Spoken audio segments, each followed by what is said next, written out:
bonjour à tous. Météo un peu capricieuse aujourd'hui sur le territoire de la Presqu'île. En tout cas, c'est avec beaucoup de symboles finalement qu'on vous reçoit ici. Vous l'avez vu avec cette rose de Hévan qui représente la Presqu'île à Saint-Loubès sur le port de Caverne.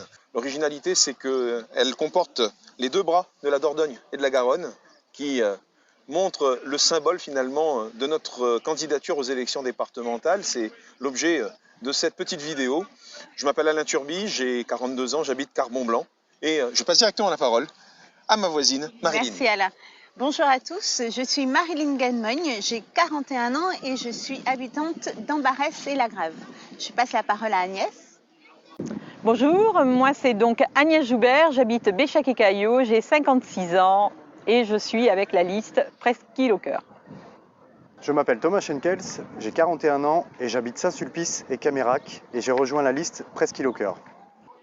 Nous avons donc le plaisir de vous présenter notre candidature autour d'un programme que nous avons construit avec les habitants du canton, avec le milieu associatif. Nous prenons 6 mesures qui nous semblent essentielles pour le canton et une méthode pour faire vivre la démocratie.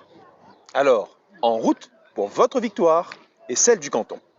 Les 20 et 27 juin, votez Presqu'île au cœur.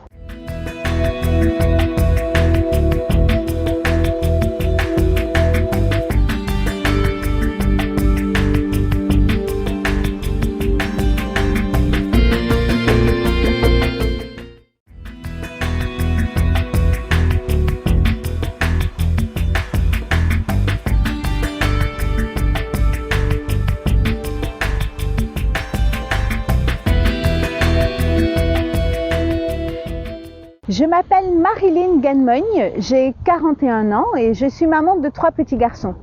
Avec mon compagnon, nous avons décidé de nous installer sur Ambarès et La Grève pour le charme de cette ville, pour le charme de toutes ces petites villes périurbaines, pour leur cadre de vie. Très vite, j'ai eu envie de m'engager en politique et aujourd'hui, je suis très heureuse avec mon binôme Alain et mes remplaçants Agnès et Thomas de vous présenter nos 7 engagements. 6 mesures qui nous semblent essentielles pour le canton et une méthode pour faire vivre la démocratie en politique. Dans ces 7 engagements que nous vous proposons, il y a 2 engagements qui me tiennent particulièrement à cœur. Ces engagements, en tant que mère de famille, c'est d'abord les collèges dans notre canton. Les collèges d'Ambarès et La Grève, les collèges de Carbon-Blanc sont saturés. La population de Saint-Loubès souffre de cette situation. Nous devons régler ce problème. Il est vraiment dommageable que la proposition de l'ancien maire d'Ambarès et La Grève de mettre à disposition du foncier pour la construction d'un nouveau collège n'ait pas été entendue par le conseil départemental qui n'a pas voté la création d'un nouveau collège. Avec Alain, nous voulons remettre ce sujet sur la table. Le deuxième sujet qui me tient à cœur, c'est l'environnement et aussi à la fois le développement économique de notre canton. Dans les compétences du canton, il y a la préservation du patrimoine naturel. Il y a la préservation de ses paysages, la préservation de la biodiversité, la préservation des ports fluviaux. Nous nous engageons avec Alain pour que le département participe à la conservation de ce patrimoine naturel, à ce joyau. Le département peut inciter les communes à développer de l'écotourisme à travers, par exemple, la création de chemins de randonnée, à travers le no-tourisme. Il peut aussi valoriser et aménager les ports fluviaux. Il peut aussi créer des visites pédagogiques pour nos enfants des écoles et des collèges. La préservation du patrimoine naturel de notre canton est un atout. C'est aussi un atout économique, car nous pensons avec Alain que la protection de l'environnement peut tout à fait s'allier et doit même s'allier avec un nouveau développement économique, avec de nouvelles opportunités économiques. Et dans notre canton, la préservation du patrimoine nous permettra de développer un nouveau tourisme, un écotourisme. Les 20 et 27 juin, votez Presqu'île au cœur.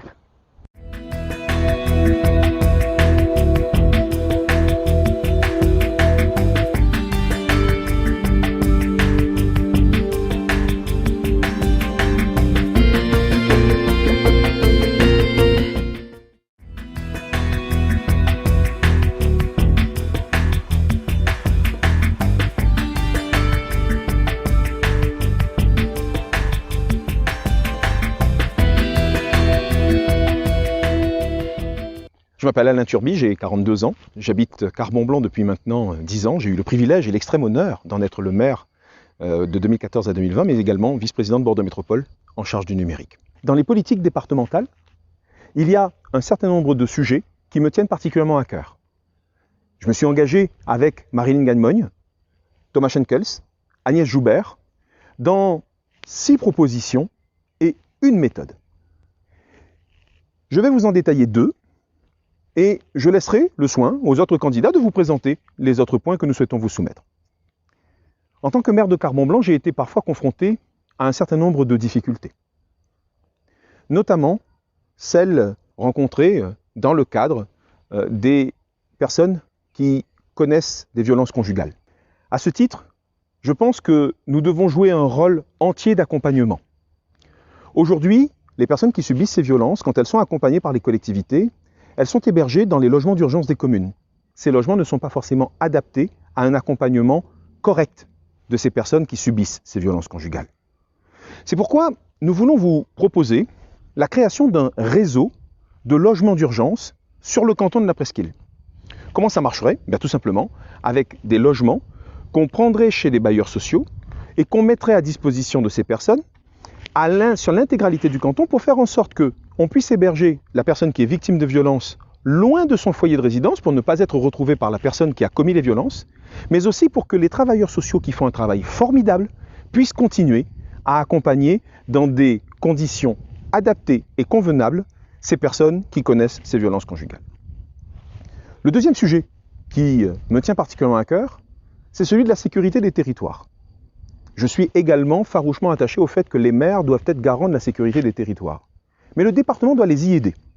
Pour cela, nous proposons de créer un conseil territorial de sécurité et de prévention de la délinquance, qui serait composé des maires du canton, du procureur de la République, du préfet, des travailleurs sociaux, des forces de l'ordre, gendarmerie, police municipale, garde champêtre, pour que nous puissions coordonner des actions, mais en fonction des actes qui sont commis sur le territoire de la Presqu'île, et de façon à déterminer les priorités en termes d'action et de prévention, et aussi de répression. Je pense qu'il est important que nous mettions en place ces politiques, et le département doit prendre son rôle entier dans ces politiques. Alors, j'aimerais vous dire quelque chose, c'est que le canton, pour atteindre ses objectifs, a besoin de vous. Les 20 et 27 juin, votez Presqu'île au cœur.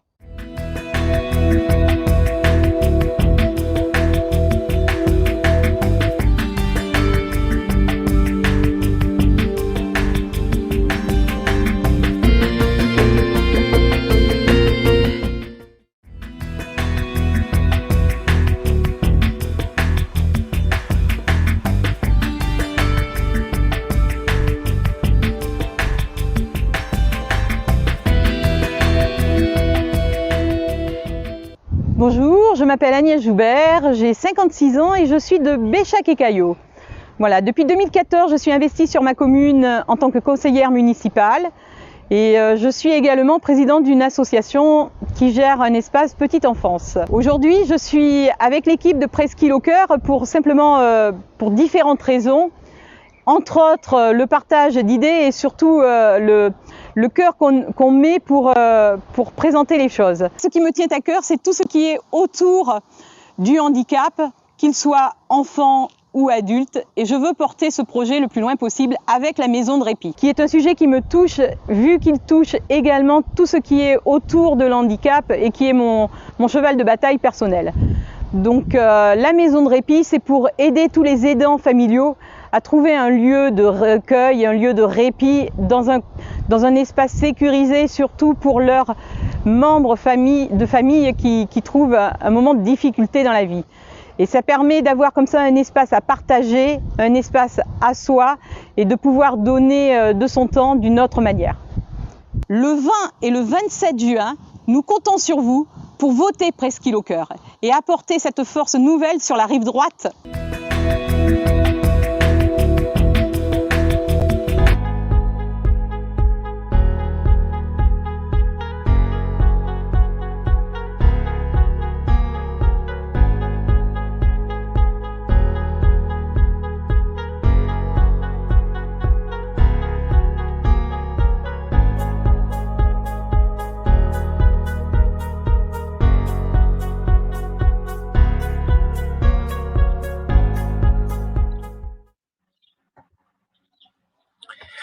Bonsoir à tous, merci de nous rejoindre, d'être nombreux à nous rejoindre d'ores et déjà à 19h, comme on vous l'avait promis pour notre deuxième réunion publique.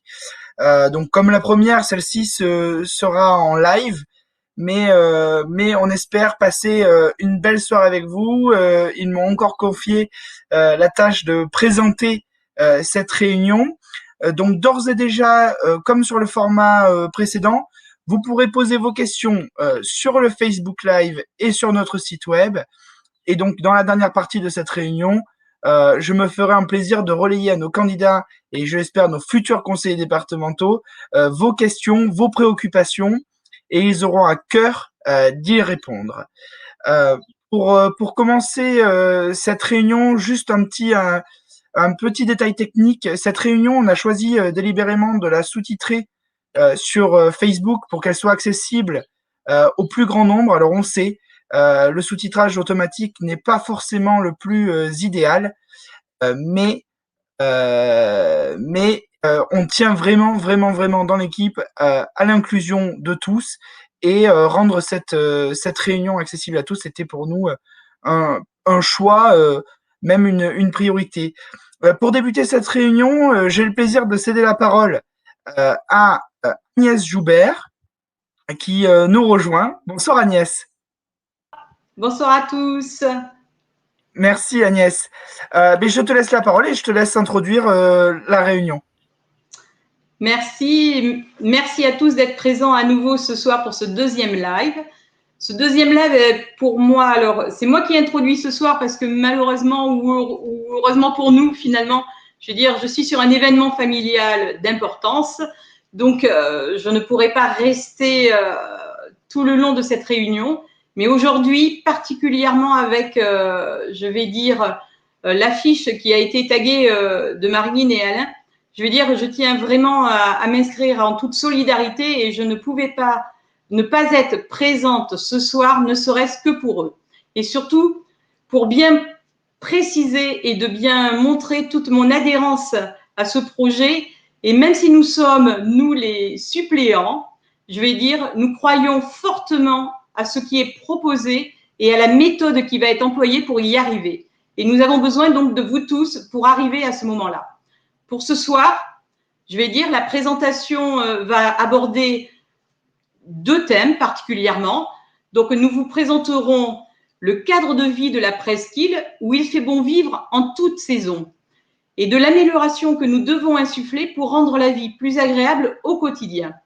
Nous devons attirer les touristes sur notre secteur et la valorisation de notre patrimoine passera également par le biais du sport ainsi que par la culture qui doit être présente quotidiennement et dans l'intérêt de tous.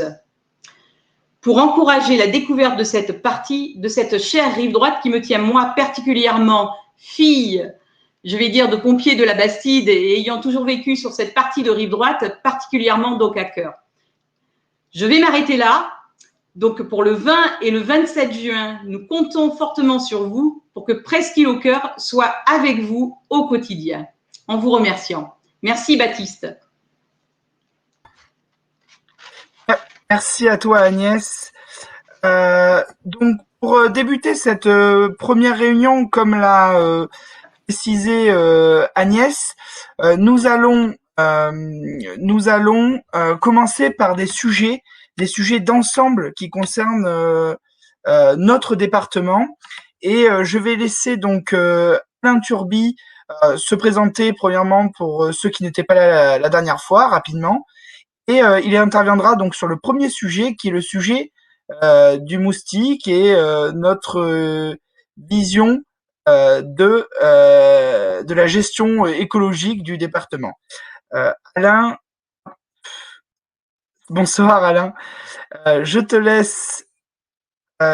laisse donc du coup te présenter rapidement et puis présenter nos ambitions sur l'environnement et plus particulièrement sur le sujet du moustique. Bonsoir. Bonsoir à tous. Merci mon cher Baptiste. Merci Agnès pour tes mots qui nous touchent. Sincèrement, on sait ton engagement entier à nos côtés. Et même si tu ne peux pas assister à l'intégralité de la réunion de ce soir, je sais que tu l'aurais fait avec grand plaisir et on compte sur toi pour la semaine prochaine puisque nous aurons d'autres thématiques que nous aborderons. Et bien sûr, nous tenons à ce que tu participes à ces débats et à ces échanges. Pour ma part, donc, je m'appelle Alain Turby, j'ai 42 ans. Certains d'entre vous me connaissent pour avoir été maire de Carbon-Blanc, conseiller métropolitain délégué au numérique de 2014 à 2020. Je suis dans ma vie professionnelle, je suis chef de projet système d'information pour un groupe d'enseignement supérieur privé. Je travaille maintenant depuis 18 ans au sein de ce groupe. J'ai été enseignant et puis bien sûr maintenant dans la partie système d'information. Passionné par la chose publique, j'ai cette fibre politique chevillée au corps. Donc, je souhaite bien sûr vous présenter ce qui a été décrit comme étant le cadre de vie, une presqu'île où il fait bon vivre en toute saison. Nous tenons à ce cadre de vie. C'est pour nous un facteur essentiel. Ce cadre de vie, il passe bien sûr par des aménagements qui relèvent des compétences départementales. Je pense notamment aux questions liées aux routes départementales. On sait le phénomène de congestion. Vous voyez, parfois on me reproche mon côté un peu politique et pourtant je vais avouer quelque chose, c'est que j'ai parfois été en conflit ouvert avec un homme qui m'a précédé à Carbon-Blanc, qui est Philippe Madrel. Eh bien, une fois n'est pas coutume, j'ai partagé avec lui une analyse qui est celle de la nécessité d'un grand contournement pour notre agglomération pour permettre en fait une meilleure fluidité. Eh bien, vous voyez, je pense que le département doit prendre sa part dans ces aménagements et c'est quelque chose de nécessaire. Philippe Madrel avait dit lui-même qu'il regrettait de ne pas avoir réussi à emporter l'adhésion sur ces aménagements. Eh bien, ça participe à la vie de notre canton, cette réalité d'aménagement nécessaire, parce que quand vous mettez 1 heure, 1 heure et demie pour aller travailler, quand vous avez 70% de la rive droite qui travaille sur la rive gauche, il y a un vrai travail de structuration à prévoir. Et puis, bien sûr, il y a aussi ce cadre de vie qu'on souhaite préserver, par exemple en rapprochant les foyers d'emploi des foyers de résidence. Si je mets des foyers d'emploi près de chez vous et que vous travaillez à proximité de chez vous, vous passerez moins de temps sur la route. Ça fait partie aussi des éléments qui relèvent du cadre de vie et qui sont particulièrement nécessaires pour notre bien vivre ensemble. Voilà le premier élément. Le deuxième sujet, il est clairement inscrit dans nos tracts et dans nos documents de campagne. C'est un engagement fort, celui de reprendre la compétence moustique. Un canton où il fait bon vivre en toute saison. J'insiste là-dessus, pourquoi? Parce qu'en 2016, figurez-vous que nous avons fait un choix, le conseil départemental a fait le choix de ne plus utiliser l'entente interdépartementale de démoustication, ce qu'on appelle l'EID. Eh bien, il y a des chiffres qui touchent. Il faut savoir que, en matière de moustique tigre, par exemple, toutes les communes de la presqu'île sont dans la zone la plus impactée. Il faut savoir que depuis 2016, eh bien, on constate des chiffres qui sont inquiétants. 66% de notre population est concernée par le moustique tigre. C'est quand même quelque chose d'assez éloquent. Et je parle là d'un chiffre qui sort d'un rapport réalisé par l'ARS en 2019. C'est assez éloquent. Eh bien, en fait, qu'est-ce qui s'est passé? En 2016, donc, le conseil départemental se retire. Avec le maire d'Ambès, nous nous sommes mobilisés pour que l'EID continue cette démoustication. Malheureusement, le conseil départemental ne nous a pas suivis, mais nous avons réussi à convaincre Bordeaux Métropole à l'époque de récupérer cette compétence. Aujourd'hui, 28 communes de Bordeaux Métropole possèdent cette compétence moustique. Il y a pourtant un certain nombre de sujets qu'il faut relever par rapport à cela, c'est que Bordeaux Métropole a récupéré la compétence du moustique autochtone. Vous savez, c'est ce moustique qui vous tourne autour et qui vous pique. Mais par contre, il n'a pas récupéré la compétence du moustique tigre. C'est quand même quelque chose qui pose problème parce que finalement, on a un problème de lisibilité des compétences, on ne se partage pas bien les choses, on ne se parle pas beaucoup, on parle de 28 communes, la Gironde, c'est 534 communes, donc avec parfois des superficies assez étalées. Donc nous, ce que nous proposons, c'est que le conseil départemental récupère la compétence pleine et entière sur la démoustication. Qu'ensuite, nous nous basions sur le travail qui a été réalisé par Bordeaux Métropole et les techniciens de Bordeaux Métropole qui ont fait certainement un excellent travail en la matière, puisqu'on a récupéré les techniciens de l'EID d'ailleurs pour pouvoir travailler sur ce sujet-là. Et donc, nous souhaitons aujourd'hui effectivement que cette compétence soit réelle. Parce qu'en fait, qu'est-ce qui se passe? Il se passe que vous remarquez qu'en ce moment, les températures repartent un peu à la hausse. Eh bien, il y a encore quelques semaines, alors qu'on était encore sur des températures pourtant un peu fraîches, eh bien, on avait quand même beaucoup de moustiques, impossibilité de profiter des espaces extérieurs, pas forcément des terrasses, hein, mais vraiment des espaces extérieurs correctement, parce que il y a effectivement ces moustiques. Les moustiques propagent des maladies, et je pense qu'il est important que nous fassions attention à cela. Mais attention, si nous récupérons cette compétence, c'est pas forcément pour être dans l'épandage massif, c'est pas ça qu'on cherche. Nous, ce qu'on veut, c'est proposer quelque chose qui fonctionne, respectueux de l'environnement, efficace en termes de traitement, mais aussi qui, financièrement, soit sur un coût raisonnable. Ça veut dire quoi? Ça veut dire qu'il faut bien sûr travailler sur l'expertise qu'on a acquis ces dernières années sur ce sujet. Ça veut dire qu'il ne faut pas s'interdire aussi de s'équiper de nouveaux équipements comme la ville de Libourne l'a fait récemment, en aidant les communes à doter les espaces publics, par exemple, d'outils sur la démoustication, et puis de travailler sur un aspect pédagogique, accompagner les familles sur les coupelles qui retiennent de l'eau, ces aspects-là où c'est particulièrement nécessaire. Est-ce que pour autant nous avons une recette miracle? Non, mais il y a quand même un fait qu'il faut retenir, c'est que le moustique ne connaît pas les frontières. Et donc, il ne sait pas aujourd'hui que quand il est à Saint-Sulpice et Camérac, qu'il ne faut pas qu'il aille à Ambarès ou qu'il aille à Saint-Loubès. Alors, Saint-Loubès et Ambarès, Saint-Loubès et Saint-Sulpice ne sont pas dans Bordeaux Métropole, mais du coup, il faut vraiment qu'on couvre l'intégralité du territoire de la Gironde et c'est comme ça qu'on retrouvera de l'efficacité en la matière. Ça va mieux ces dernières années parce que justement Bordeaux Métropole a récupéré cette compétence, mais on ne peut pas dire avec les chiffres que j'ai énoncés tout à l'heure, 66% de la population concernée par le moustique tigre, on ne peut pas dire aujourd'hui que cette solution soit totalement adaptée. Voilà pourquoi, mesdames et messieurs, nous vous proposons la récupération de cette compétence sur le périmètre départemental, sur le volet sanitaire, mais aussi sur le volet du moustique autochtone, parce que je pense qu'il ne faut pas dissocier les deux situations. Voilà, mon cher Baptiste, pour cette première présentation. Merci beaucoup, Alain. On t'a perdu, Baptiste.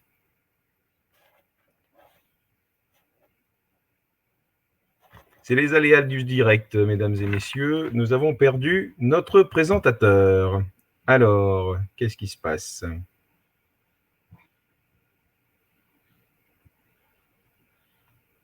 Pardon, un petit souci technique. Est-ce que c'est revenu? On t'entend. Une petite perte de connexion, je suis navré. Désolé Alain. Merci pour cette présentation. Je pense que le nouveau sujet, ça sera pour Marilyn, et c'est sur la préservation de notre environnement, le développement du tourisme et la préservation de notre patrimoine.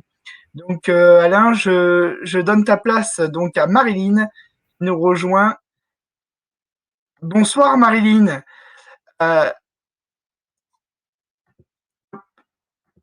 Bonsoir à tous. Bonsoir Marilyn.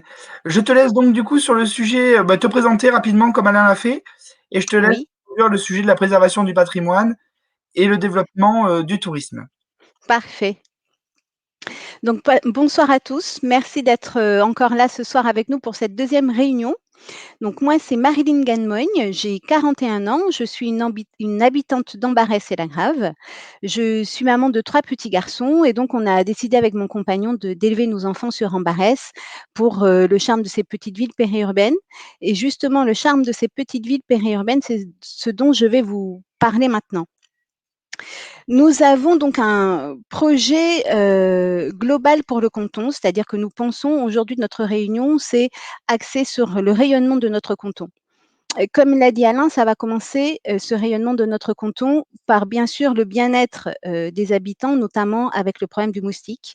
Et un deuxième point très important qui va servir notre canton, qui doit servir notre canton, c'est ses atouts.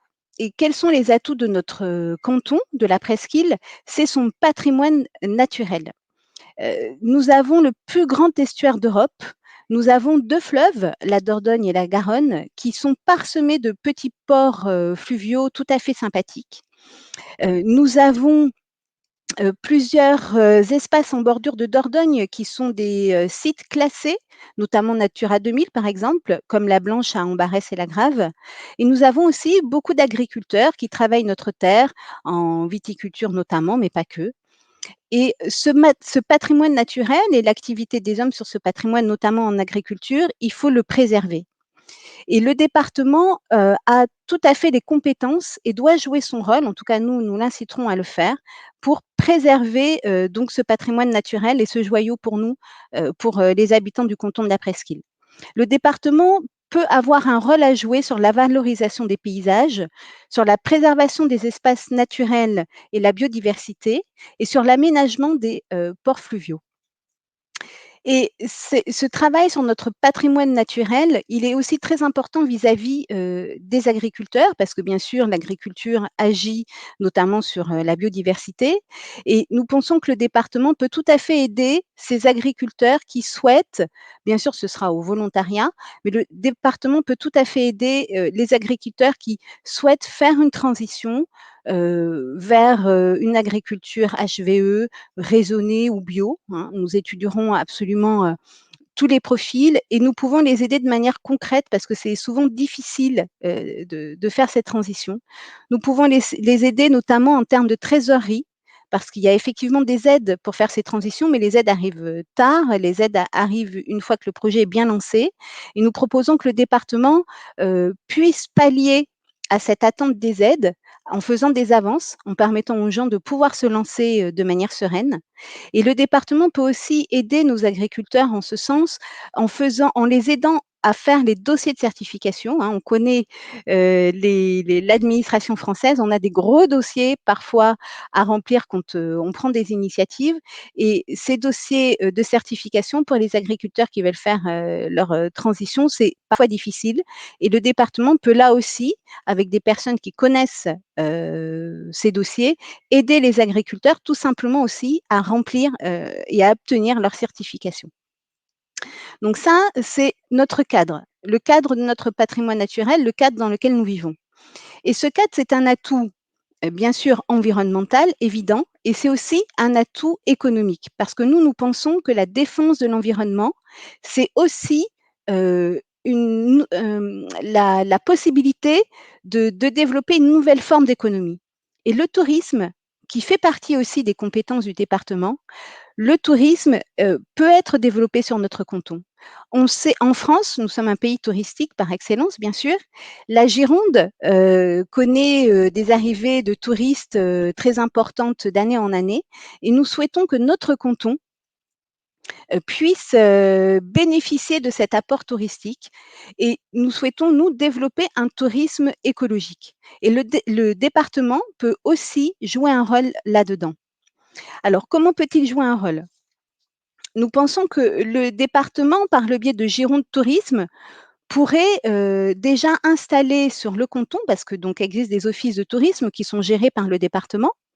Nous dépendons, de l'office de tourisme de Bordeaux, mais il me semble qu'avec les atouts que je viens de vous décrire, la possibilité d'aménager les ports fluviaux, par exemple, par le département, c'est-à-dire donner toute la possibilité, au canton, d'avoir les aménagements nécessaires autour de son patrimoine naturel, pourrait, justifier que l'on crée au moins un bureau d'information, du tourisme sur notre canton pour permettre de guider les touristes vers, les lieux comme la Blanche ou d'autres lieux, magnifiques de notre canton où les touristes pourraient passer un bon moment.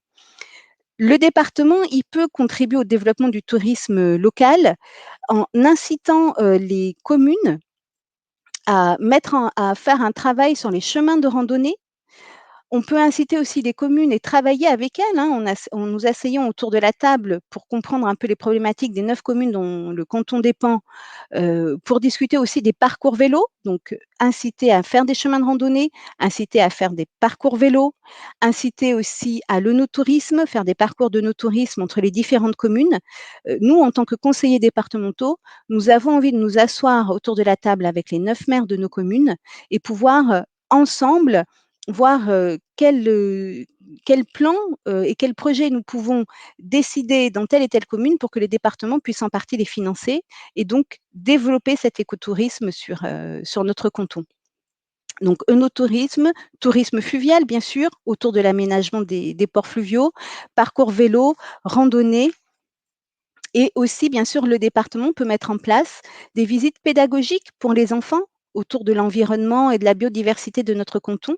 Donc, mettre en place des visites pédagogiques pour les écoles et pour les collèges, pour que les enfants aussi puissent appréhender l'environnement dans lequel ils vivent et participer aussi à cette envie de soutenir notre patrimoine et notre environnement.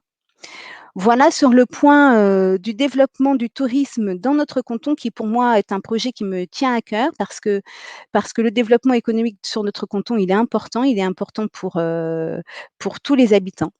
Donc je vais repasser, la parole à Baptiste et je reviendrai vers vous pour faire un autre, développement sur les centres-bourgs. Merci beaucoup, Marilyn, pour nous avoir présenté ce sujet important. Et vous me connaissez, un sujet qui me tient particulièrement à cœur parce que je suis engagé dans l'association à l'ASA pour le sport. Le sport est un sujet qui compte pour moi et je suis ravi d'accueillir Thomas Schenkels, le remplaçant d'Alain Turby pour cette élection, qui va ce soir vous présenter, vous parler de notre vision du développement du sport et du sport en manière générale pour notre canton. Et on accueille donc de suite Thomas Schenkels. Et bonsoir Thomas. Bonsoir Baptiste, bonsoir à tous. J'espère que vous m'entendez bien, c'est le cas? Oui, très bien, je te remercie Thomas. Mais je vais te laisser donc du coup sur ce sujet-là. Si tu peux, comme Marilyn et Alain, juste te présenter pour nos amis qui n'étaient pas là à la première réunion. Et puis après, je te laisse donc du coup aborder la thématique du sport. Je te remercie, c'est à toi Thomas. Parfait, merci Baptiste. Bonsoir à tous. Donc moi je m'appelle Thomas Schenkels, j'ai 40 ans, 41 ans cette année. Donc j'habite Saint-Sulpice et Camérac depuis 5 ans maintenant. Je suis père de collégiens de 11 et 14 ans. J'ai un parcours de sportif de haut niveau dans vraiment ma prime jeunesse hein, que j'ai bien lâché depuis longtemps parce que maintenant je suis prof d'informatique, donc on est vraiment a priori loin du sport, ou alors mon seul sport c'est le double clic aujourd'hui. Mais je suis quand même encore sportif et moi j'ai rejoint aussi la liste Presqu'île au cœur pour pouvoir porter des projets citoyens, des projets qui typiquement me tiennent à cœur et notamment le développement du sport sur la Presqu'île et notre canton, puisque la liste Presqu'île au cœur et moi portons un projet et une vision pour le sport, pour la Presqu'île, que je vais vous présenter maintenant. Cette vision, elle comporte deux volets. Le premier volet, ça va être l'investissement, puisqu'on sait que, en fait, le rôle du conseil départemental en la matière c'est un peu technique, mais passe par des règlements d'intervention, c'est-à-dire par des capacités à mobiliser certains moyens, notamment pour l'investissement, pour nos communes, pour les investissements sportifs. Donc, ce qu'on constate aujourd'hui, d'un point de vue des faits, c'est que la démographie est très dynamique en ce qui concerne la rive droite, et qu'elle s'accélère et qu'elle va même d'ores et déjà beaucoup plus vite que sur l'ensemble de la Gironde. Je répète, notre démographie est pour l'instant plus importante en termes d'augmentation de la population que sur l'ensemble de la Gironde. Donc c'est vraiment important comme fait, puisque pour l'instant, les équipements sportifs ne suivent pas. Ce qui implique que, pour nous, déjà, le premier volet de cette vision implique qu'il faudrait, à minima, que nos équipements sportifs puissent accueillir tout simplement de plus en plus de population, que ce soit nos jeunes ou même nous, pour pouvoir faire du sport. Ce patrimoine sportif de la rive droite, on sait qu'il est vieillissant, qu'il a besoin de renouvellement, qu'il a besoin d'adaptation, qu'il a besoin d'optimisation. Donc on sait voilà, que ça va faire partie d'un plan qui peut aussi s'intégrer avec le développement et le maillage du territoire, à la fois pour le développement économique et à la fois pour le développement du tourisme. Pourquoi? Ça va revenir sur mon deuxième volet pour ce projet, qui est à la fois le soutien aux associations et le développement économique et territorial. Je sais que, enfin, moi en tout cas, le premier, je sais on se sent privé du marathon de Bordeaux parce qu'il ne passe pas, parce qu'on est trop loin voilà, de la métropole pour que ça puisse passer par nous. Euh, Ce qu'on aimerait proposer avec la liste Presqu'île au cœur, c'est typiquement, par exemple, un événement sportif ou une manifestation sportive qui puisse valoriser le territoire et aussi valoriser le travail des acteurs du territoire. C'est-à-dire typiquement toutes les associations sportives, mais pas seulement. Je vais y venir, mais a priori, c'est quand même plus le travail des associations qui font du sport, de pouvoir promouvoir ce genre de manifestations. Mais tout ça pour vous dire que cette dynamique interassociative, elle devrait permettre non seulement la mise en valeur des acteurs associatifs qui sont dans le sport, mais aussi ceux qui s'inscrivent dans une démarche solidaire sur les questions d'accompagnement de la maladie. Typiquement, un des projets, mais un titre d'exemple, il avait été évoqué la possibilité de faire un triathlon ou d'autres types d'événements sportifs. Typiquement, on pourrait également associer les associations sportives et les associations d'aidants, soit pour générer des fonds, soit pour faire d'autres types de projets, mais en tout cas, qu'il y ait cette mixité associative qui ne soit pas seulement sur un type de projet. De sorte à non seulement pouvoir mobiliser toute la population, puisqu'on va être de plus en plus malheureusement concerné par des problèmes de handicap ou de maladie, ou au moins pour un parent qui est touché, et pour cette difficulté d'accéder au sport, notamment dans des contextes sanitaires qui ont été difficiles. Je vais soulever un dernier point que j'avais oublié, c'est pour ça que j'ai pris des notes pour ne d'oublier aucun point. C'est que ce développement de certains équipements peut aussi s'intégrer dans une démarche éco-responsable. On sait qu'aujourd'hui, avec les progrès qui sont faits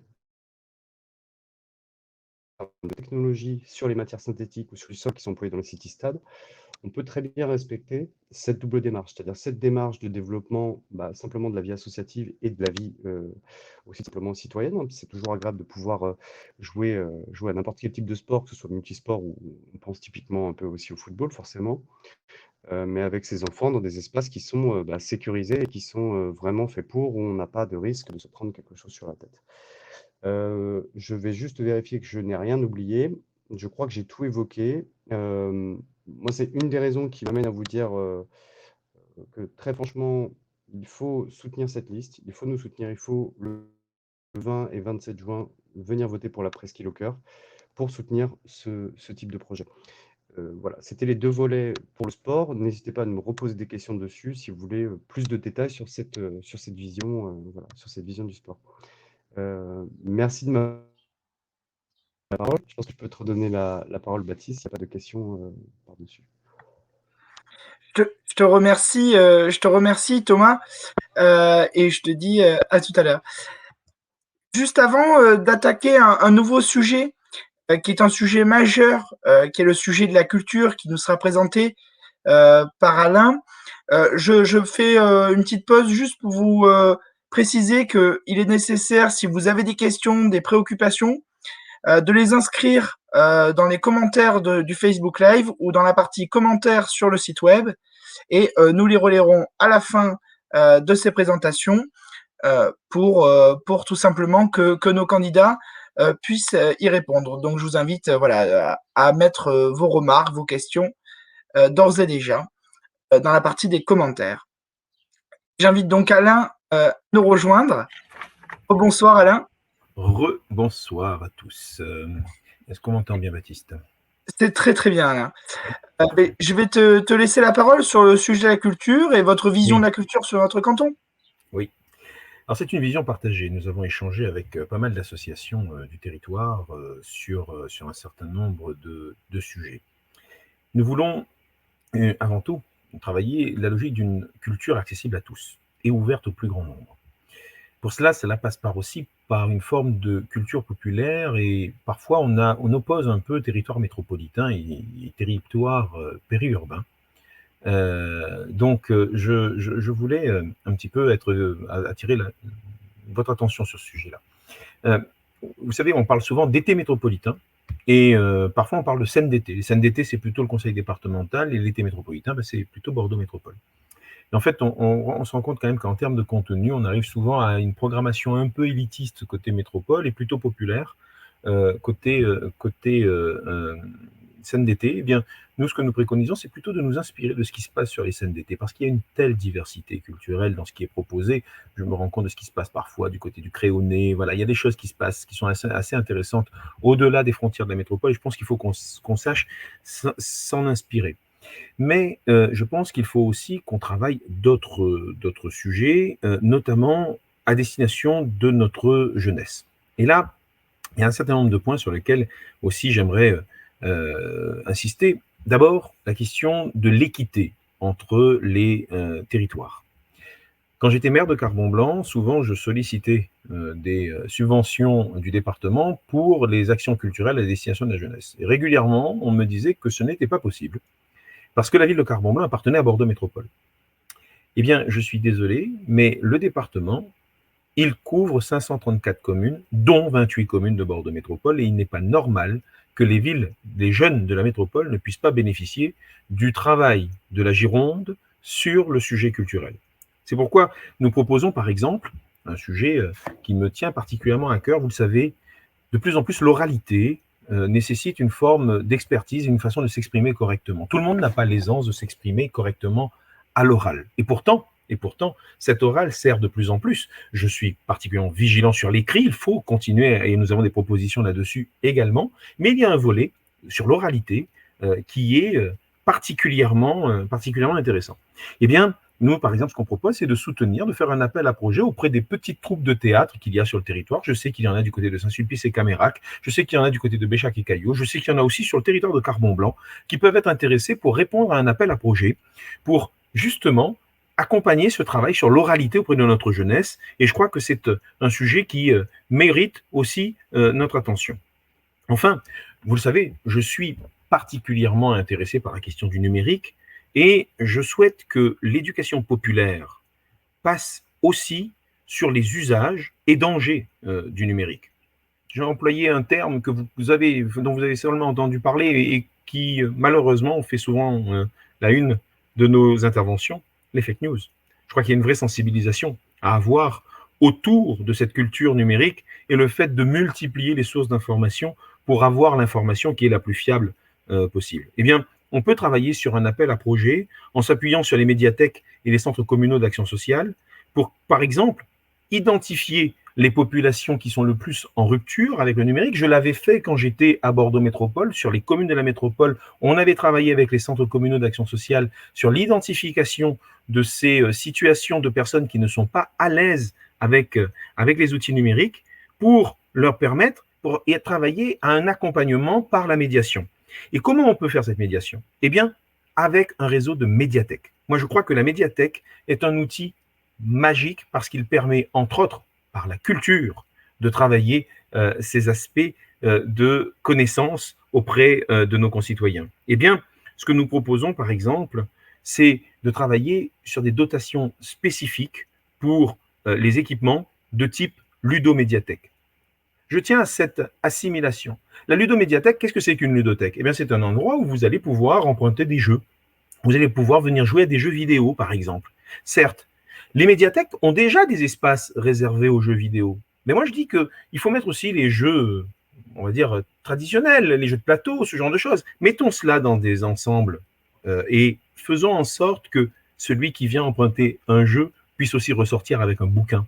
Je crois que ça, c'est quelque chose qui est important. Redonner l'envie de lire, redonner l'envie de toucher un livre et d'avoir cette culture. Ça peut commencer par de la BD, par exemple. On a un vrai travail à faire sur ces aspects-là. Et donc, en faisant cette dotation spécifique sur ces ludomédiathèques, je crois qu'on peut travailler avec la Banque départementale de prêt sur des projets assez spécifiques en la matière. Ensuite, il y a un autre aspect qui nous tient à cœur, qui me tient à cœur également sur ce volet numérique. C'est un sujet qui est... on dévie un peu de la culture, mais pour autant, c'est quelque chose d'assez important, vous allez comprendre pourquoi. C'est celui, par exemple, de la robotique. Je souhaite qu'on dote les collèges de la Gironde en matériel robotique. Je suis allé chercher l'organisation de la Coupe du Monde des robots, qui se tiendra en 2023 à Bordeaux. Elle aurait dû se tenir en 2020, mais la pandémie en a décidé autrement. Et je veux que les jeunes de notre territoire puissent avoir accès à ces formations autour de la robotique. Il y a plein de profs de techno qui ont envie de travailler ce sujet-là. La robotique, c'est une filière d'excellence. Et je crois que nous avons besoin, beaucoup de candidats d'ailleurs au régional soulignent la nécessité de travailler sur cette question de la robotique. Eh bien, je crois que cette filière d'excellence, il faut qu'on y travaille, pour plusieurs raisons. On parlait culture. Eh bien, parce que quand vous programmez un robot, vous travaillez l'esprit logique de l'individu. Et vous travaillez aussi des compétences linguistiques, parce qu'il faut savoir parler à un robot. Et ça, c'est quelque chose qui est assez important, parce que par exemple, la langue anglaise est particulièrement utilisée, et c'est vrai que c'est un moyen de comprendre l'utilité de maîtriser une langue étrangère par le biais de la robotique. Donc vous voyez que finalement, le lien avec la culture, il est assez facile à faire sur ce sujet-là, et je crois que effectivement, il faut continuer dans cette démarche autour de la robotique, et je vais même vous dire quelque chose, ça concerne aussi des faits de société. Si nous laissons, il faut comprendre un aspect, c'est qu'aujourd'hui, la robotique est un monde d'hommes. Ce sont des individus de sexe masculin qui dominent cette filière. C'est dangereux, mesdames et messieurs. Nous devons faire en sorte que la robotique devienne une filière asexuée. Et pour cela, il faut commencer au plus jeune âge. Il faut aller vers les gamins qui ont envie de travailler, de participer à ces compétitions autour de la robotique. Et je peux vous dire que je l'ai fait dans le cadre de mon mandat à Bordeaux Métropole. J'ai eu des jeunes filles qui ont participé à des équipes juniors et j'étais ravi de les voir participer à cette compétition tellement et elles avaient envie de travailler là-dedans. Et quand je leur demandais ce qu'elles voulaient en faire leur métier, mon plus grand plaisir était de les entendre me dire « oui, monsieur ». Et ça, je trouve que c'est un beau défi qu'on doit relever et que le département doit accompagner. Enfin, un sujet également, c'est la médiation numérique vis-à-vis de ceux qui ont parfois le plus de mal. Ce n'est pas pour les cataloguer, mais c'est une réalité, aussi nos seniors. Et nous souhaiterions par exemple la mise en place d'un écrivain public numérique sur le canton de la Presqu'île, c'est-à-dire proposer que ceux qui sont en rupture avec le numérique, qui ne peuvent pas compléter leur déclaration de revenus. Je vais vous raconter une petite anecdote. Il y a 15 jours de cela, nous étions sur le marché de Saint-Loubès. Et je rencontre une dame qui me dit « Mais moi, voter, monsieur, ça me dirait bien. Simplement, je veux juste donner une procuration à ma fille. J'ai 78 ans, je ne sais pas donner une procuration à ma fille parce qu'il faut aller en ligne et je ne sais pas faire ce genre de démarche. » Eh bien, peut-être qu'on peut accompagner les personnes là-dedans. Il faut bien sûr mettre un cadre juridique à cela, parce que quand on travaille sur les démarches administratives en ligne, on partage nos données personnelles. C'est donc assez important que nous ayons cette démarche auprès de nos jeunes. Eh bien, de nos seniors. On peut aussi, sans aller sur la logique du numérique, pour nos seniors, travailler à une offre culturelle. À Carbon-Blanc, et je sais que d'autres communes le pratiquent, on travaille sur des logiques de portage de livres à domicile.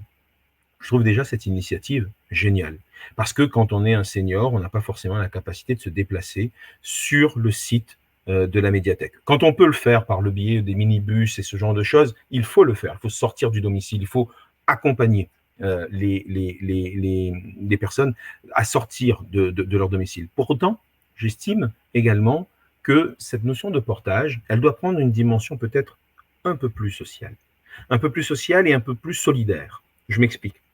Je pense que, par exemple, nous pourrions travailler dans des dotations pour les médiathèques, des dotations supplémentaires par rapport à ce qui existe aujourd'hui, en livres audio, pour permettre à ceux qui n'ont plus la possibilité de voir, eh bien, d'écouter le livre. Ou aussi de mettre en place des dotations un peu plus importantes sur celles qui ont des polices de caractère en taille supérieure, pour permettre justement les personnes qui voient moins bien, eh bien, là aussi, d'accéder à la lecture et à une offre de médias assez diversifiée. Encore une fois, il ne faut pas réinventer la roue. Ce sont des choses qui existent déjà, mais sur lesquelles nous demandons de faire un effort supplémentaire, parce que nous pensons aujourd'hui que c'est quelque chose qui permet à notre presqu'île de rayonner.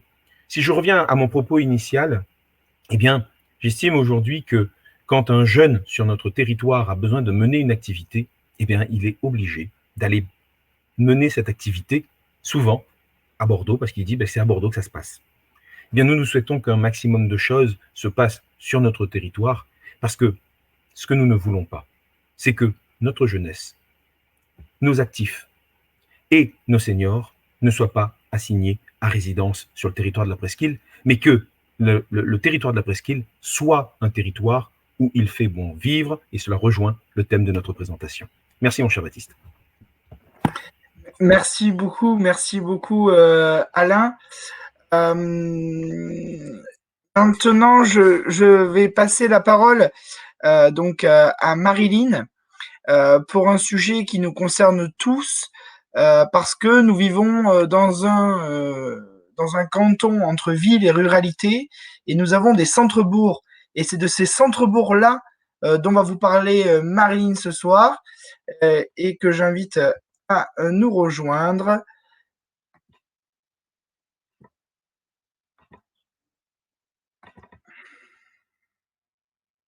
Voilà, j'ai remis mon micro. Voilà, c'est bon Marilyn, on t'entend bien. Donc, Ok. voilà, je disais, tu vas nous parler donc des centres-bourgs et de leur rénovation et de tes ambitions avec Alain pour ces centres-bourgs-là. Je te laisse la parole et je te remercie Marilyn. Merci Baptiste. Oui, donc je vais aborder donc le dernier sujet, et un sujet pas des moindres, qui est la nécessité, on le sent tous en tant qu'habitants du canton de la Presqu'île, la nécessité de ne pas faire de nos communes des communes dortoirs et de revivifier nos centres-bourgs. Je pense, enfin en tout cas, nous, on l'a très à cœur avec Alain, qu'il est essentiel que les 9 communes de notre canton aient la possibilité de rénover, de pouvoir revivifier leurs centres-bourgs et de pouvoir avoir des centres-bourgs vivants. Parce qu'effectivement, il peut y avoir une tendance, notamment quand on accueille des nouveaux arrivants, et c'est une tendance qu'on pourra pas arrêter. Il y a des nouveaux arrivants en Gironde de manière assez permanente, 20 000 arrivants à peu près par an. Donc, il va falloir accueillir ces nouveaux arrivants, donc construire des logements, mais surtout, cet accueil des nouveaux arrivants, il ne doit pas se faire au détriment de la vie de nos villes, de nos communes, qu'elles soient rurales ou périurbaines. Donc la rénovation des centres-bourgs, c'est un sujet qui nous tient particulièrement à cœur. Dans ce projet global qu'on a essayé de vous présenter de rayonnement de notre canton, il y a effectivement ce dont vient de vous parler Alain et Thomas, l'importance des offres sportives, des offres culturelles. On vous parlera aussi de l'importance du plan collège la semaine prochaine, et donc il y a l'importance de garder vivants nos centres-bourgs. Alors comment garder vivants ces centres-bourgs, et que peut faire le département sur cette question? Les maires, qu'est-ce qu'ils peuvent attendre du département aujourd'hui pour pouvoir mettre en œuvre les projets qu'ils ont pour leur centre-ville? Aujourd'hui, les maires, on a 2 solutions en fait. Dans notre canton, on a des communes dans la métropole et des communes hors métropole. Les communes qui sont hors métropole, c'est le département qui peut directement financer les projets d'aménagement du centre-bourg. Et pour les communes qui sont dans la métropole, ces aides se font dans le cadre du co-développement avec Bordeaux Métropole. Si on regarde un peu ailleurs, dans d'autres départements, comment ça s'est passé pour pouvoir rénover, et parce que d'autres départements travaillent aussi bien sûr ce sujet de développement de leur centre-bourg. Je vais vous parler de l'exemple de l'Ille-et-Vilaine. L'Ille-et-Vilaine, lors du dernier mandat, le département a pu accompagner plus de 150 projets de revitalisation des centres-bourgs pour un budget d'environ 6 millions d'euros, en sachant que leur budget global au département d'Ille-et-Vilaine, il est à peu près d'1 milliard d'euros. Il faut savoir que le budget global de la Gironde est de 1,95 milliard d'euros. Donc, nous avons tout à fait la possibilité, alors ça se fait déjà dans le cadre des communes hors métropole, mais nous avons la possibilité de vraiment mettre au point un budget dédié, non seulement aux équipements publics, qui est essentiellement les aides qui sont apportées aujourd'hui par le département, mais aussi pour financer des budgets globaux de revitalisation des centres-bourgs.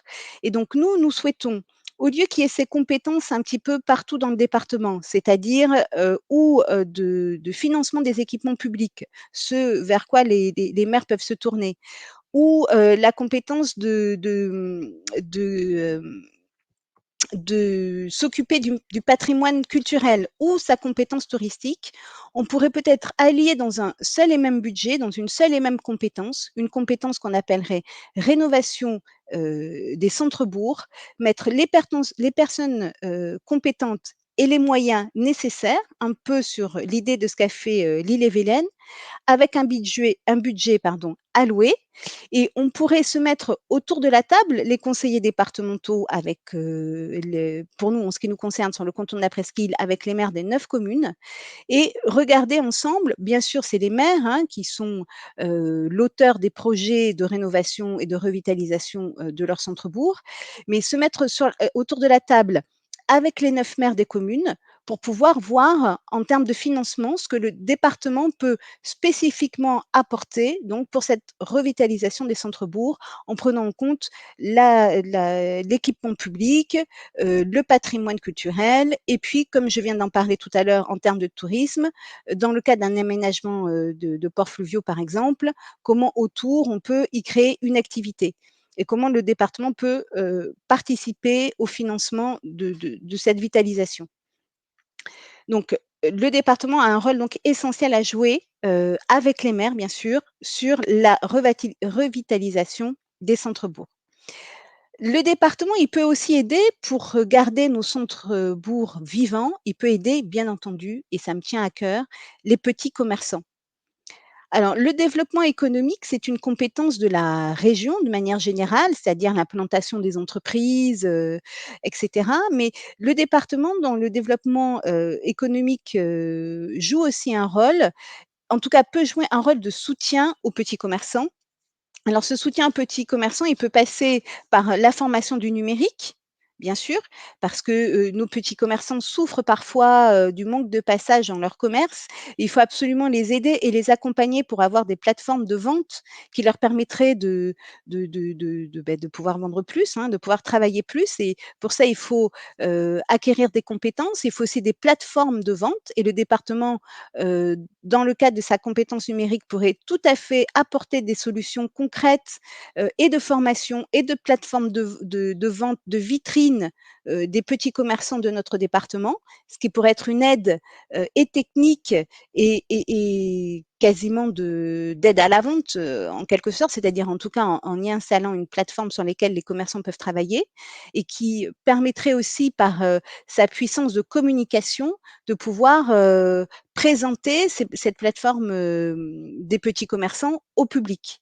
Donc d'aider les petits commerçants à survivre dans nos centres-bourgs, parce que c'est vrai que c'est très difficile pour les petits commerçants, notamment en sortant de cette crise Covid, et ça l'était aussi avant, il faut le dire, de maintenir une activité suffisante. Et pourtant, ils sont essentiels à la vivacité de nos centres-bourgs.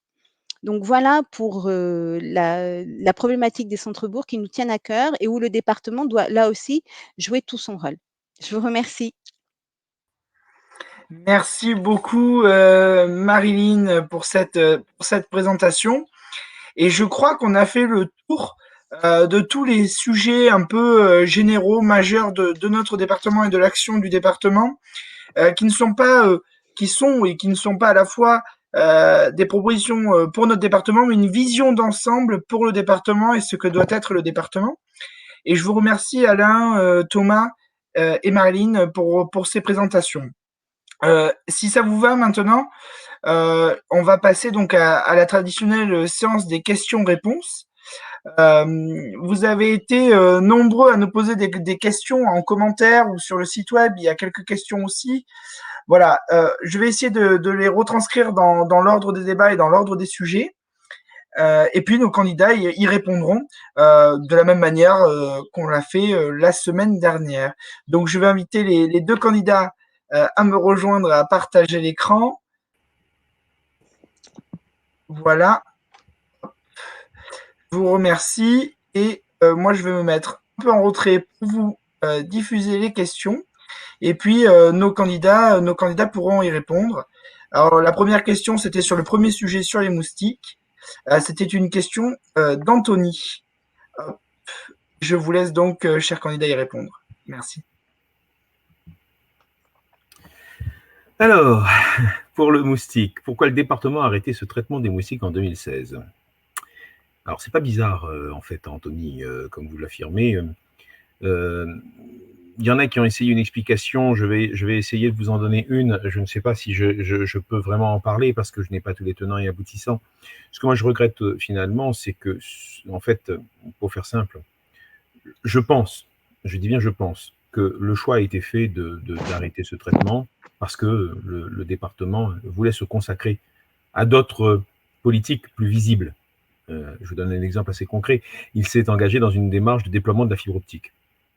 Et c'est vrai qu'il y a un besoin de déploiement de la fibre optique. Mais il y a un plan de l'État pour ça, hein, qui existe, et que le département veuille y aller, c'est tout à fait souhaitable, et c'est tout à fait honorable, on ne peut pas l'en empêcher.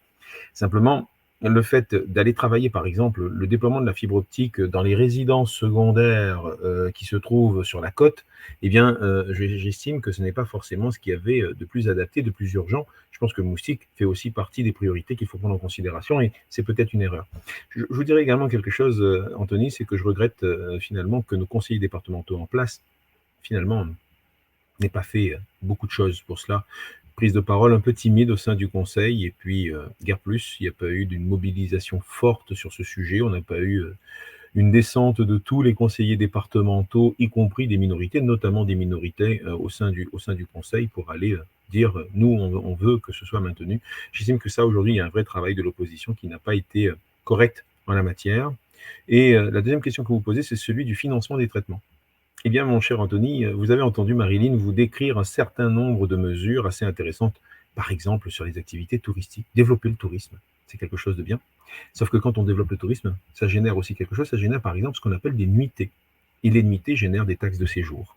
Et donc ça va générer des recettes supplémentaires. Et ces recettes supplémentaires vont permettre le financement, entre autres, de ce genre de choses. Il faut avoir une dynamique globale et avoir une vision globale. Et cette vision globale, elle consiste à ne pas regarder le financement uniquement des activités par le biais de la dépense qu'elle génère, mais aussi par le biais des recettes induites. Si vous avez un territoire attractif, notamment parce qu'il n'y a pas beaucoup de moustiques, eh bien vous avez un territoire qui génère aussi des revenus touristiques assez intéressants, une manne financière assez intéressante pour le département, qui rayonnera sur le département. Voilà, j'espère avoir répondu à votre question.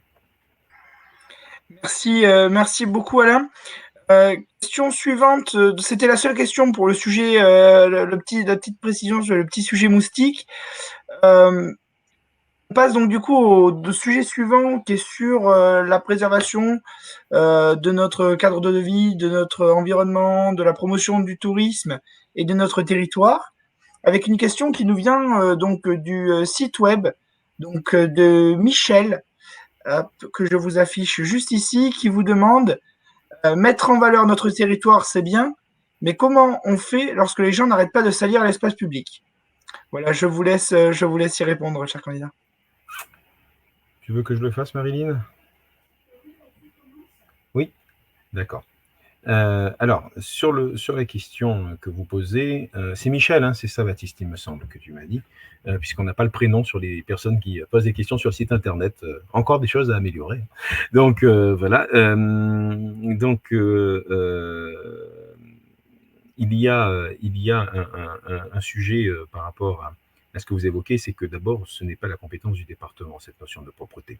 Par contre, on vous parlera la semaine prochaine d'un conseil territorial de sécurité et de prévention de la délinquance, et on vous parlera notamment sur des sujets de dotation spécifiques liés à la vidéoprotection.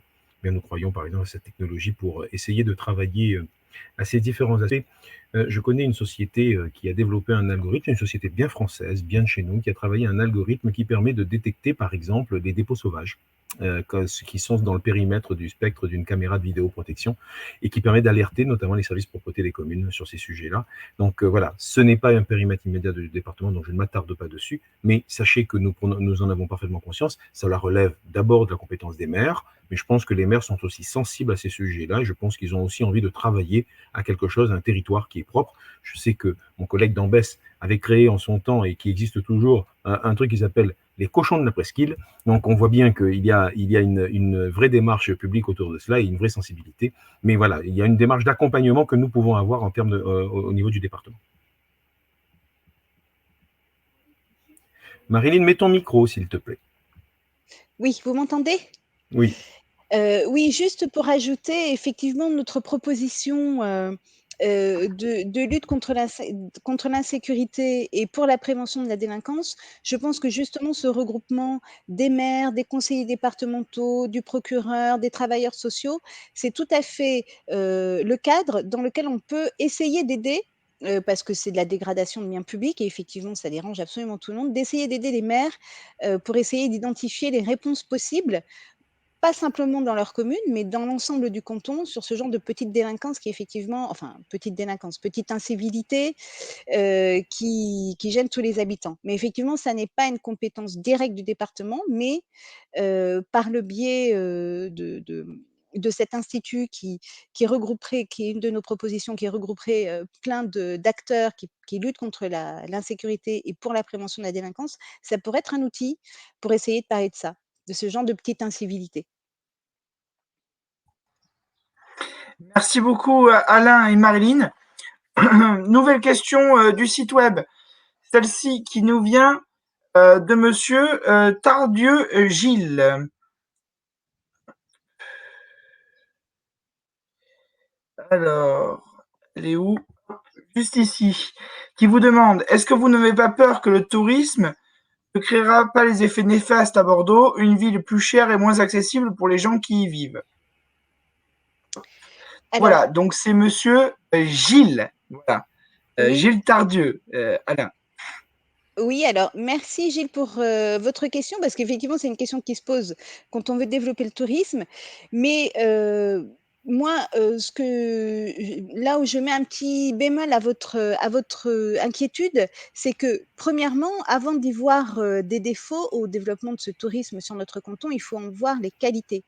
Ce développement économique de notre canton, déjà, ça sera un tourisme particulier, ça sera un écotourisme, donc avec des parcours plutôt doux, hein, comme les parcours de randonnée, comme les parcours vélo, comme le no-tourisme, etc. Donc développer vraiment un tourisme qui nous ressemble, c'est-à-dire qui est en lien avec notre patrimoine naturel. Donc, ça n'est pas c'est pas les quais de Brazza de Bordeaux, vous voyez, c'est une autre forme de tourisme qu'on veut développer, qui peut-être amène du coup moins de nuisances possibles, mais il est vrai qu'une ville qui se développe, un tourisme qui fonctionne avec des gens qui y viennent, un lieu attractif, et c'est tout ce que je nous souhaite, que ce canton, dans les années qui arrivent, devienne de plus en plus attractif. Effectivement, il y a des inconvénients qu'il faudra pallier au fur et à mesure de la marche, hein, c'est-à-dire d'abord récolter les fruits de ce travail, et donc, comme le disait Alain, d'argent supplémentaire pour les communes et pour le département avec l'augmentation des nuitées, avec un développement économique qui permettra de l'emploi, qui permettra aux petits commerçants de vivre mieux, parce qu'ils pourront vivre bien. Donc, ils pourront plus vendre, quoi. Donc ça, c'est des atouts dont on ne peut pas se passer. Mais effectivement, il faudra rester vigilant, parce que Bordeaux a connu des difficultés, comme beaucoup de villes qui sont devenues touristiques. Il faudra rester vigilant, et si on arrive à faire de notre canton une presqu'île, une pépite à découvrir, et que des touristes aient de plus en plus envie de venir chez nous, il faudra effectivement être vigilant sur ces questions. Et il faudra effectivement, et par le biais toujours de cet institut de l'insécurité et de la prévention de la délinquance, être assez efficace sur le non-développement de l'insécurité sur notre territoire.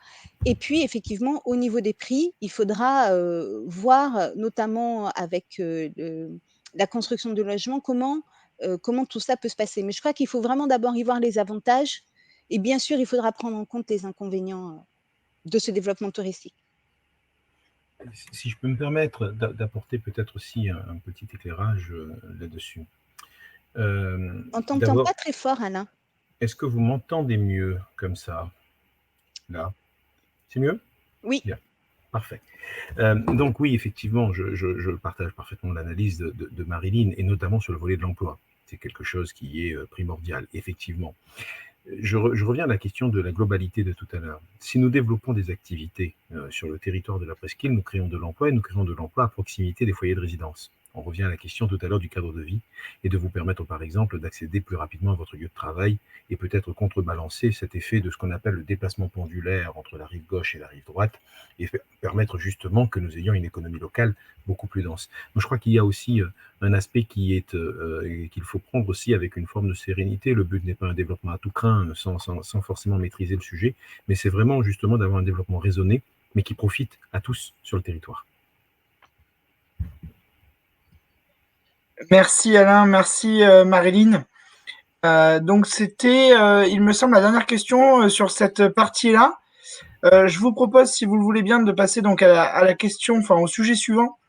C'est des questions pour commencer donc du Facebook Live de Monsieur Desjambes qui vous demande si le critérium cycliste de la presqu'île, s'il sera sur 3 ou 4 jours. Et j'invite Thomas Schenkels à nous rejoindre pour nous apporter une réponse à cette question. Thomas, je t'invite à activer ton micro. Excusez-moi, je me demandais. Ouais. C'est parfait. Rebonsoir. Donc, concernant la question du critérium cycliste, malheureusement, j'espère que ça répondra quand même à votre question, Monsieur Desjambes. J'aimerais élargir au maximum toutes les initiatives qui pourraient être prises par les associations sportives, que ce soit sur le critérium cycliste. Alors, je ne sais pas s'il sera sur 3 ou 4 jours. Ce qui est sûr, c'est que ce soit au niveau d'un triathlon, critérium, ou alors d'autres manifestations, on aimerait vraiment, et c'est le message que je vais repasser ici, qu'elles puissent être associées au tissu associatif, mais qui soient multi-associatifs, c'est-à-dire que ce ne soit pas seulement les associations sportives, mais aussi celles qui portent un projet de soutien, que typiquement il y ait certaines, par exemple certains handicaps qui soient plus visibles, ou certaines associations qui soient plus visibles, pour pouvoir que tous ces événements-là, puissent avoir un cadre un peu plus global et que non seulement on puisse créer de l'attraction au niveau du territoire, mais qu'on peut-être nous envie aussi à notre tour ce genre d'événements sportifs.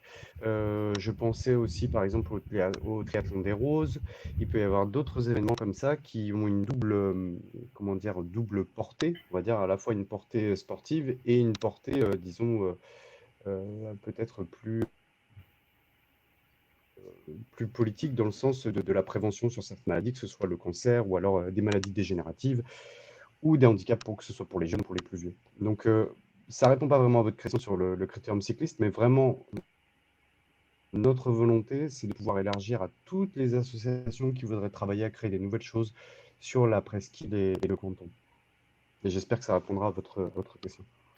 Si je peux me permettre sur ce sujet-là, je pense que il y a un aspect qu'il faut prendre en considération, c'est qu'il y a une diversité d'offres aujourd'hui qui est quand même relativement forte. Il y a une section cycliste, par exemple, cyclotourisme, à Carbon-Blanc qui est assez dynamique en la matière, qui propose des randonnées, puisqu'elle n'aime pas qu'on emploie le terme de course, par exemple, sur ce sujet-là, qui permettent de faire des choses assez sympas. Et puis il y a la notion de critérium sous la forme d'une compétition telle que vous l'évoquez.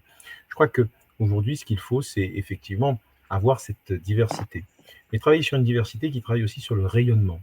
Un événement sportif, ça attire des gens qui arrivent de l'extérieur, qui participent à l'événement et qui travaillent à un certain nombre et qui font rayonner en fait le territoire à l'extérieur. Alors, la durée en tant que telle, je veux dire, nous sommes le 11 juin 2021, j'aurai beaucoup d'aisance à travailler sur le sujet de la durée du critérium une fois que nous serons élus et qu'on aura fait ce qu'il faut pour. Maintenant, par contre, effectivement, il y a un vrai travail à mener sur cette question de l'organisation en tant que telle. Est-ce que ça se fait par exemple sur des événements condensés? On peut envisager par exemple une manifestation type biennale concentrée sur 2 semaines des activités sportives, par exemple, ou alors avoir quelque chose d'étalé dans le temps.